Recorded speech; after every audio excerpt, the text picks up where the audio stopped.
Senator Judge Raffy Tulfo, thereafter, Senator Judge Pangilinan. Senator Judge Raffy Tulfo, you have, I believe, one question, right? Actually, two questions, Your Honor. You may proceed, sir. You have 2 minutes, actually. Naku, na-stress na ako kanina. 5 minuto ako.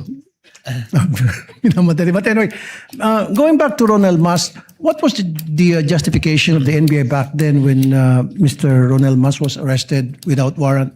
Well, they consider po that the threat is live, and alam nyo nga po, yung sinasabi na lahat po ng threat ay hindi po, ito po ay sinuseryoso. So may nag-order sa na-arrestuin si Ronald I Mas? don't have that recollection. Hindi ko po alam, but the arrest was made by the regional office po of Region 1 po. So would you admit now na illegal yung ginawa ng NBI noon na pag-aresto kay Ronald Mas na walang warrant? Well, si Ronald Mas po was released precisely the reason why meron pong lapses po dun po May sa lapses. procedure. Okay. Would you also consider na the fact na merong ginawang pagbabanta si Baste Duterte na similar dito kay Ronald Mas, na dapat umaksyon din yung NBI tulad ng pag-aksyon nila sa isang guro?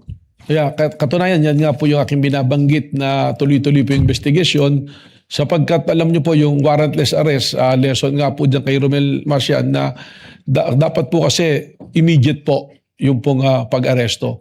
Pag yan po ay lumipas na, hindi na po tayo pwedeng mag-aresto under the law sapagkat papasok po ito sa illegal arrest po. Last na lamang. So, make a comparison ngayon. Bakit yung isang guro na nagbanta kay dati pang Duterte agad inaresto, at bakit itong isang vice president na nagbanta kay Pangulong Bongbong Marcos hindi inaresto ng NBI? I can only second guess po na maaaring may pagkakaiba po ng proseso or tinitingnan po ang administrasyon ng panahon na yun at ng panahon po ngayon. Maraming salamat po. Thank you, Senator Judge Raffy Tulfo. Senator Judge Pangilinan is recognized. You may proceed with your intervention, sir. You have 2 minutes. Thank you, Mr. Presiding Officer. Magandang gabi, Ginoong Direktor. Kanina tinatanong sa inyo yung usapin nung trust rating. Na mas mataas yung trust rating ng Vice President kaysa sa Presidente.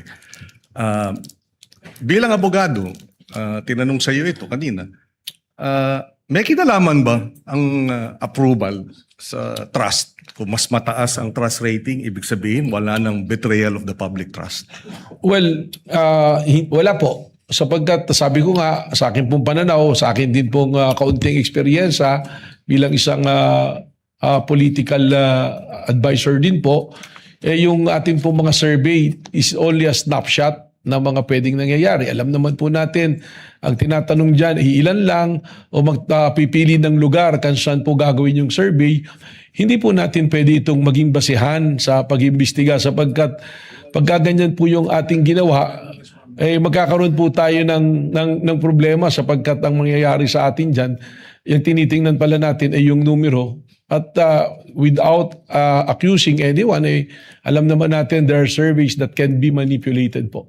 No, but having said that, kaya ako lang tinanong yun kasi baka yung mga nakikinig nating mga kababayan ay malito dahil hindi ba tamang sabihin na iba yung trust rating, iba yung betrayal of the public trust.